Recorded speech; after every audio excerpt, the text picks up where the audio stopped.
Welcome to Funnel Hacker Radio Podcast, where we go behind the scenes and uncover the tactics and strategies top entrepreneurs are using to make more sales, dominate their markets, and how you can get those same results. Here is your host, Dave Woodward.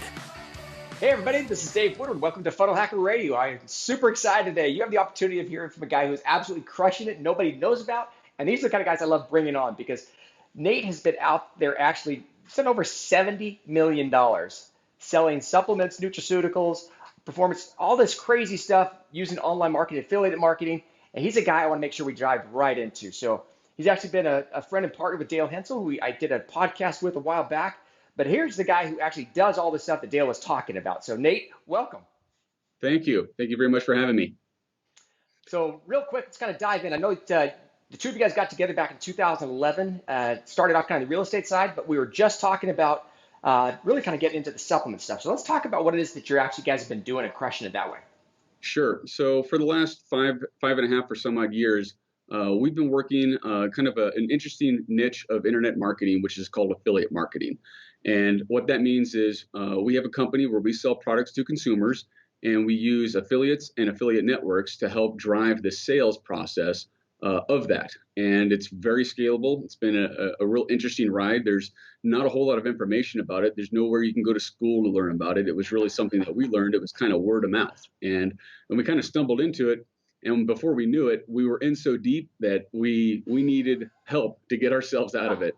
I love those stories. We didn't really want to get out of it. It was just, kind of a fun thing. And as we start to learn more and more about it, started to understand some of the challenges and disadvantages of it, but we quickly overcame those. So tell me, as far as these are your products that you're actually using affiliates to market, because a lot of times people think of affiliate marketing, they're the affiliates marketing other people's products, but you actually created a network of affiliates to market your products, correct? Yeah, so we sell products direct to consumers. Affiliates, you're exactly right. Affiliates are selling other people's products. Well, I happen to be the other people in that. They're selling my products. So I'm the guy behind the brand. I'm the one shipping products to consumers. I handle the phone calls. We deal with returns and RMAs and all that sort of stuff. And that's our part of the deal. That's awesome, because I know a lot of people. This is really why I wanted to have you on the podcast, because there's a lot of people who do the other side where they're affiliates marketing other people's products. But once you get a product that's scalable like you guys have, one of the best ways of scaling that actually is through affiliates. So how do you actually recruit affiliates to sell your products? So what we did, it's much different now than when we first got started. When we first got started, it was actually quite difficult because we didn't have a name in the industry. Nobody knew what our products were. Actually, what really came from that, I'll share a story. In late 2012, Dale and I went to AdTech. It's a conference, happens in New York, and it was in San Francisco for a while, but this one was in New York. It was December 2012. It was just after, I think that was the year of Superstorm Sandy, and New York was crazy. It was cold. It was hard to get taxis. The subway was flooded. We couldn't get around anywhere. And Dale, if you've ever met him, he's a socks and sandals kind of guy. That's just his motif. And it is freezing out there. And I knew what was going on. I planned ahead. I'm, kind of a mountainy, outdoorsy type guy. So I had hiking boots, warm socks, warm clothes. I'm good to go. I know that we're going to be hoofing it all over New York City. And by God, I was going to be prepared for it. And we get to this trade show, and the whole intent is to network as much as we can, talk to everybody we can. We really wanted to get out there and find out how can we get our products into affiliates' hands so that we can sell as much of them as we can, and be able to start to see the benefit of those sales from it. So as a part of that trip, we were literally hoofing it, all around the place. The event was at the Javits. We were staying over towards Times Square. It's freezing cold. It's sleeting, and we're walking over to the event center because there's no taxis. It's a 45-minute wait to get anywhere. So I'm no problem whatsoever. I've got my hiking boots on, and I'm dressed for. I can climb Mount Kilimanjaro. I don't care where I'm going. I'm good to go. Poor Dale, though, he's got his socks and sandals, and his feet were a sloppy mess after 10 or 15 minutes of walking. But like a trooper, he hung in there.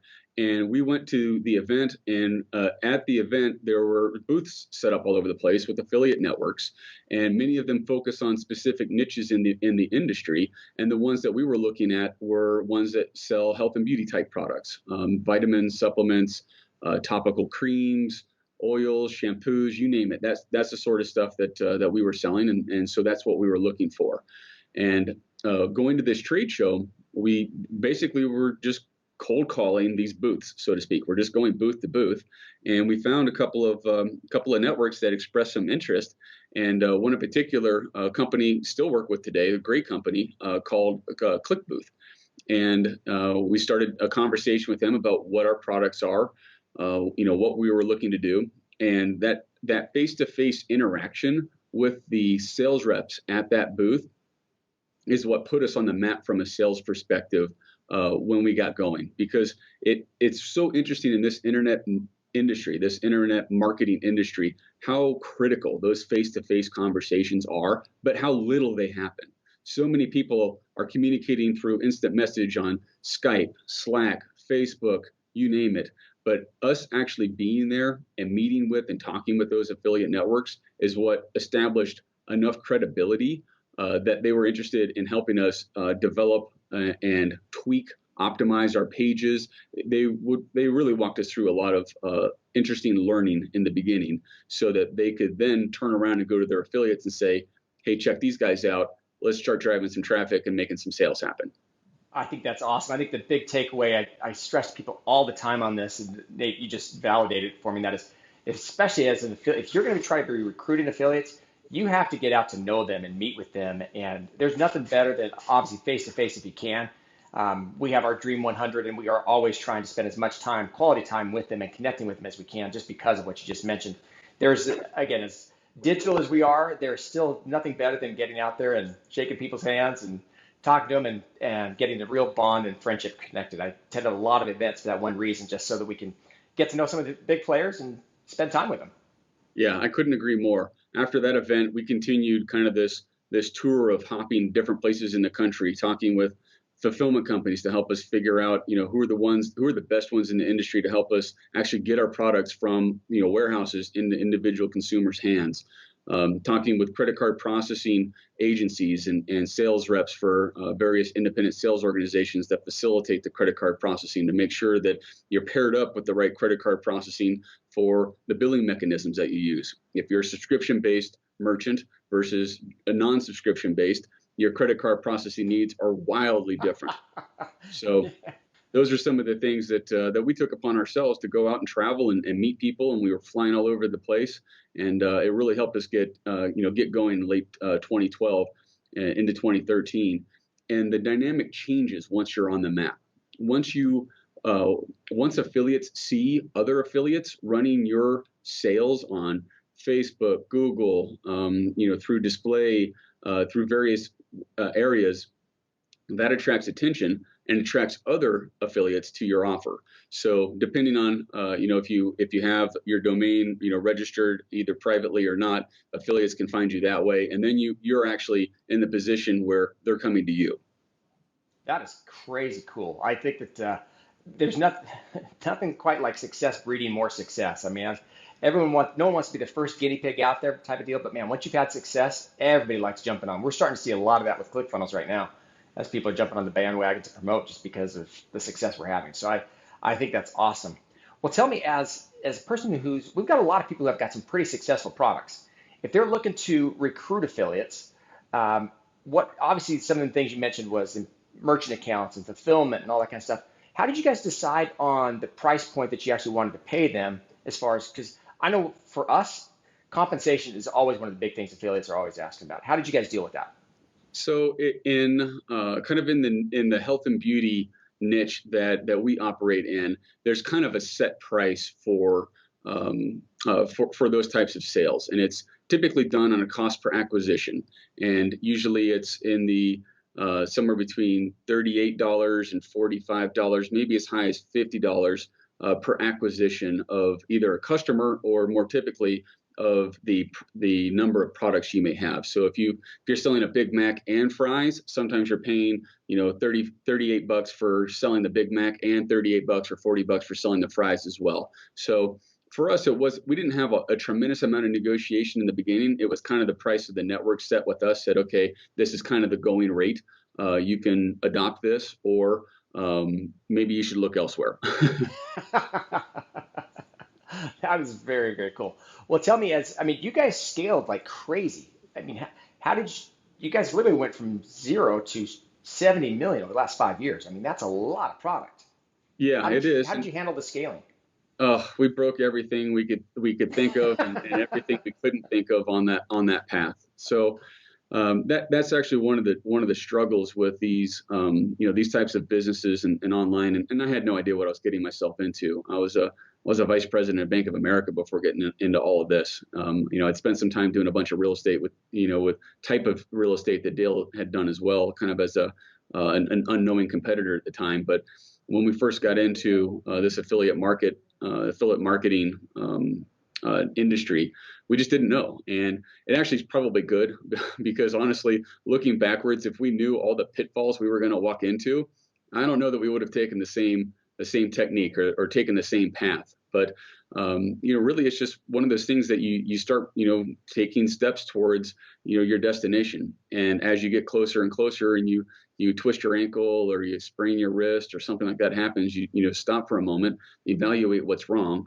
For me, I'm a big proponent of a community, of a mastermind, and I've built one over the years.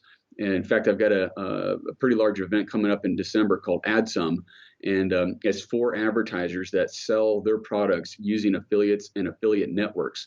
And what I found to be so powerful about that level of networking is, especially in these cutting edge industries, there's no program, there's no guide, there's no curriculum on how to do this. So you either have to do it or you have to learn from someone else that's done it.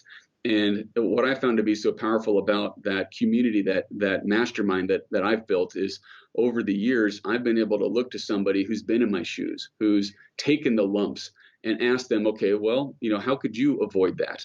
And I've learned a lot of very valuable lessons from peers and in this industry by doing so, and just being warm and open and being conscious of their time, not wanting to waste their time, also trying to provide value back to them so that they have the same benefit to learn from me as I have from them. So I'd say that the most critical thing that I came to was networking with other advertisers and other people doing what I'm doing, who maybe were a few steps ahead of me in the industry, in the game, and then trying to model as best I could based off some of what they were doing and what they were seeing, because there's nowhere else to learn about this stuff. I love that. That's brilliant advice.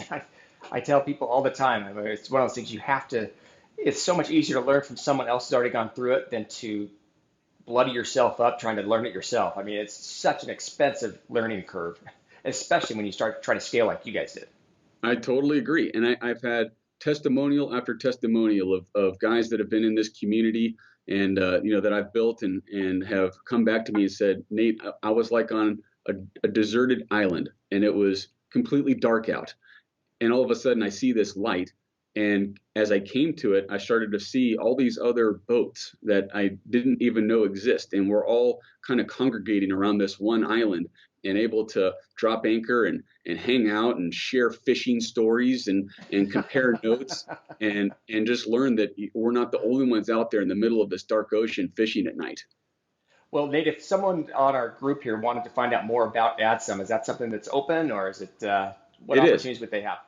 Yeah, it's so adsum.net. It's short for Advertiser Summit. So ADSUM.net is that's kind of an agenda for our conference coming up in December. It's December 2nd, 3rd, 4th, and 5th in Aspen, Colorado. And it's open for anyone that sells products, and if they are using affiliates to sell products or looking to use affiliates to sell their products and scale. This is a great conference for them. We have a number of advertisers that sell products on a subscription model. There's some particularly hairy challenges that go along with that, like keeping your inventory properly inventoried, keeping, proper level of supply, keeping, working with the right merchant credit card processing. So there's some specific nuances with that are very applicable for individuals out there that are trying to sell on that same sort of that same methodology. And it's a pretty cool community. We've got a Slack community as well, so people are interacting through chat during the day and asking questions amongst each other. And I'm really encouraging this group mastermind aspect where other advertisers can come, whether they're new or veterans or journeymen, wherever they are in their stage of entrepreneurial venture towards this internet marketing space. As long as they're selling products and they're interested in selling products, this is a pretty cool event for them. Are most of those physical products then? Most of them are physical. There are some folks that sell digital type products, but the nuances of actually shipping stuff, that's kind of a pretty big logistics and operational challenge. So there's more learning, more education needed for people who go through that process. Great. Well, I know your time's limited here, and I wanted to make sure I took as much advantage of it as I could. Tell me, are there any specific tips or tricks you give people who are at that point where they're thinking, you know what, I'm at a point where I want to start scaling this, especially from a physical product side, because we're starting to have a lot of people who started off almost at the Shopify type of a store and Amazon stores, and now are going, I can do this myself, and they're trying to scale a little bit more. What would be some of the main tips and tricks you give people who are at that point? So I think if they have the opportunity to spend a little bit of time to research, try to see if let's pretend I'm in their shoes. If I'm selling a product on Shopify, I'm selling maybe I don't know, a couple hundred units a day, or not quite that. If I'm looking to scale, what I would probably do is start to look for affiliate networks that are selling similar products, or at least selling to a similar demographic of customer, because there might be some opportunities for cross promotions or for to reutilize that same level, that same customer for a product like me. So let's use a lip balm, for instance. I've got, for women, I've got one sitting in front of me. It's for men, but let's pretend for a moment this is a product that's going to sell to women. I would be looking for another company or another affiliate channel or affiliate network that's selling a skin cream type product, or selling cosmetics, beauty tips, that sort of stuff, and then try to communicate with whomever that affiliate network is, or whom that offer owner is, whoever actually owns the product. Sometimes you can work out deals with the other product owners, and you might be their French fries to their Big Mac. Maybe they sell their product and you're their French fry. So you can get some benefit where they're selling their main product and then cross-selling your product. That eliminates a little bit the need for an affiliate or affiliate network, but that's one sales channel that you can look at, something that we explore quite a bit. But to really scale, I think you need to have a mass producible product. It needs to be something that doesn't weigh a tremendous amount so that the shipping costs aren't astronomical. So something under 16 ounces in a package is particularly helpful. You want to keep your shipping costs, under $3 or $4 for first class USPS shipping in the United States. Things that work well are stuff that aren't liquid. Liquids tend to be heavy. They tend to be difficult to transport. Sometimes stuff will break open, and there'll be some challenges and issues with that. And you want to have a price point where your manufactured cost is $3 to $4, maybe $5 or $6 on the high side, and you want to be selling it for $50 or more. $75 is great. $100 is awesome. If you can bundle together what you have and keep that much of a margin. And the reason why is you need that much margin because you're going to be spending $45, $50 to acquire a customer if you go through the affiliate route. Man, that is such great advice. I hope people understand and realize that we try to drive this home all the time. That is, whoever can spend the most to acquire a customer always wins the game. Yep. And that's why funnels are so critical, because your first product may not be there, but when you add on an OTO or a second one or downsell or upsell, whatever it might be, sometimes those are the things that may offset even some of the, you maybe don't have as large a margin on the front end, but you're able to bundle it on the back end, and you can get that average cart value up high enough that you can pay those kind of fees.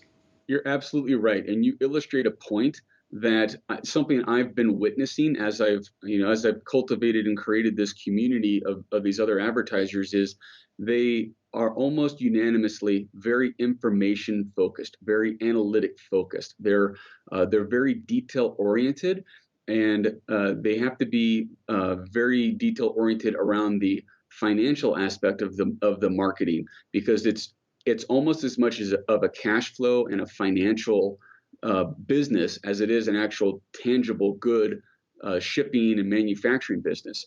You really have to understand and be willing to learn the customer lifetime value aspect of what it is that you're offering.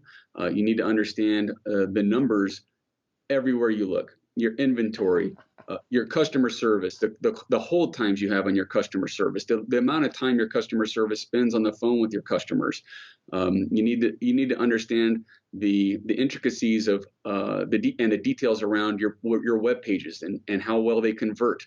And then understanding in the affiliate space, you need to take that to the next step. You need to know how much money your affiliate is making in terms of their earnings per click, because this is an economic play for them.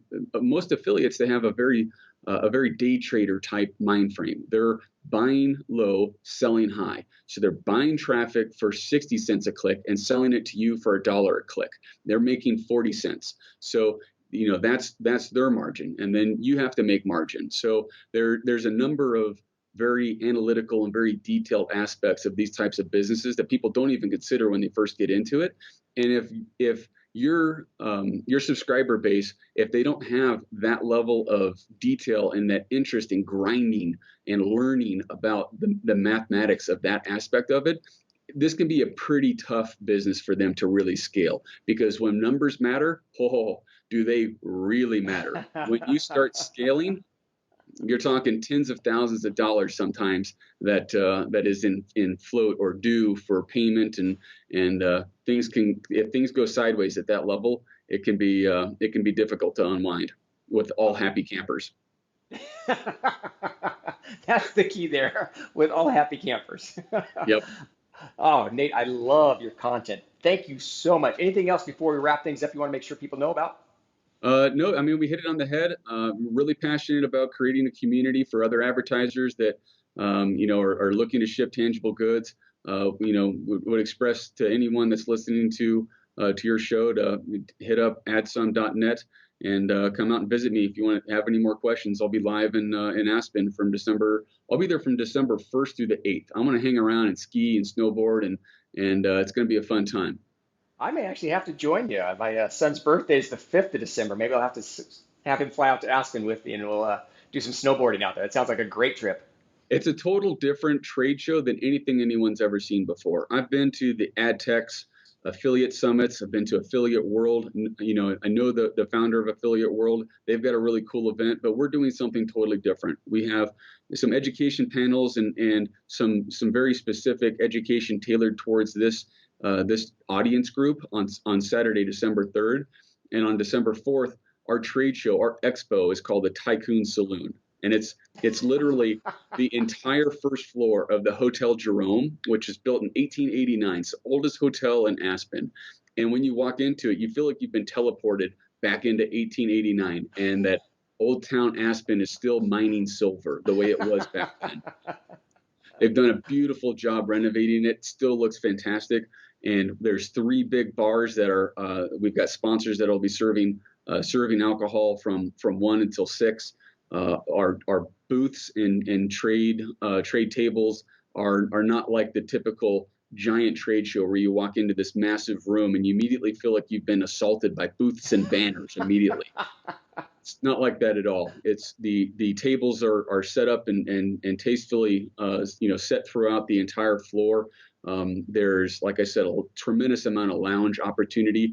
We really took the idea that, from what I've seen at many trade shows, are the big hitters aren't walking the trade floor. They're out hanging out at the bar, and they're out, in a very intimate and casual environment, sharing stories of successes and failures, working with their vendors, with their fulfillment companies, customer service companies. They're working with they're partners, and it really is in many of these instances how I look at my vendors is they're my partners for success. And so this is a great opportunity to meet a plethora of fulfillment companies, customer service companies. There's several CRMs that facilitate the recurring nature of billing. There's a number of merchant credit card processing companies that are there. There is anything that an advertiser who is going to sell products to consumers that they would need. There's companies there to represent the various aspects. Chargeback management. It's pretty cool. I'm really proud of it. Really excited. This will be my 7th event leading up to this, so we know what we're doing, and we're trying to create this wonderful atmosphere for people to, who are either new or even veterans to come and to learn something. And I learn something every day, whether it be from someone new or someone who's been in the space longer than I've been in. And it's a great opportunity to leverage that mastermind mentality and to learn from your peers and be able to supercharge your own success by trying to avoid the pitfalls you may make by just being unaware of them. That is awesome. Well, Nate, I seriously am going to take a look at my calendar and see if I can swing that. That might be exactly what we need to get to 100,000 users next year. So would love you to join us. We'll take a look at it. Well, Nate, thank you so much for your time. I know you got a lot on your table. I really, really appreciate it. Any parting words we need to say? Thank you for your time. Look forward to seeing everyone in Aspen. Thanks for listening to Funnel Hacker Radio Podcast. If you'd like to be notified anytime we release a new episode, just subscribe over at funnelhackerradio.com. In addition to that, we'd love to send you a free gift. You can find that free gift at funnelhackerradio.com/free trial. One last thing is we love giving away cars. So if you'd like access to a free dream car, all you have to do is go to funnelhackerradio.com/dream car and you'll get all the details. Thanks again for listening.